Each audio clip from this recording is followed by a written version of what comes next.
এটা আপডেট লৈ আহিছোঁ।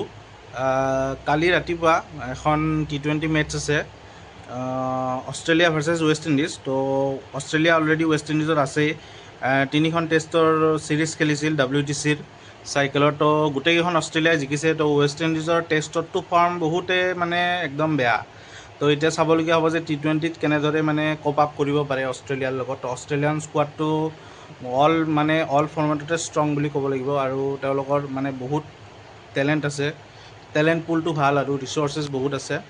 আৰু ৱেষ্ট ইণ্ডিজৰটো টেষ্টত বহুত বেয়া খেলিলে, এতিয়া T20ত চাবলগীয়া হ'ব। তো মেটচখন আছে ৱেষ্ট ইণ্ডিজৰে হোম গ্ৰাউণ্ড ছাবিনা পাৰ্কত, আৰু যদি টাইম কওঁ ইণ্ডিয়ান টাইমতে 5:30 AM ৰাতিপুৱা 5:30 বজাত মেটচখন আৰম্ভ হ'ব।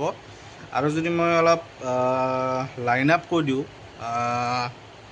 তেনেহ'লে অষ্ট্ৰেলিয়াৰ কেপ্টেইন হ'ল মিচ মাৰ্ছ আৰু ৱেষ্ট ইণ্ডিজৰ কেপ্টেইন হ'ল চাই হোপ। আৰু অষ্ট্ৰেলিয়ান যদি স্কোৱাডৰ মই কথা কওঁ, Mitchell Owen, Jake Fraser McGurk, Mitchell Marsh, Cameron Green, Glenn Maxwell, Josh Inglis, Sean Abbott, Xavier Bartlett, Adam Zampa, Cooper Connolly, Nathan Ellis, Aaron Hardie, Matthew Kuhnemann আৰু Ben ডুৱাৰ্চিছ। আৰু যদি ৱেষ্ট ইণ্ডিজৰ মই স্কোৱাডৰ কথা কওঁ তেনেহ'লে আছে Evin Lewis, Brandon King, Shai Hope, Shimron Hetmyer, Sherfane Rutherford, Rovman Powell, Romario' Shepherd, Andre Russell, Jason Holder, Akeal Hosein, Alzarri Joseph, Jediah ব্লেডছ,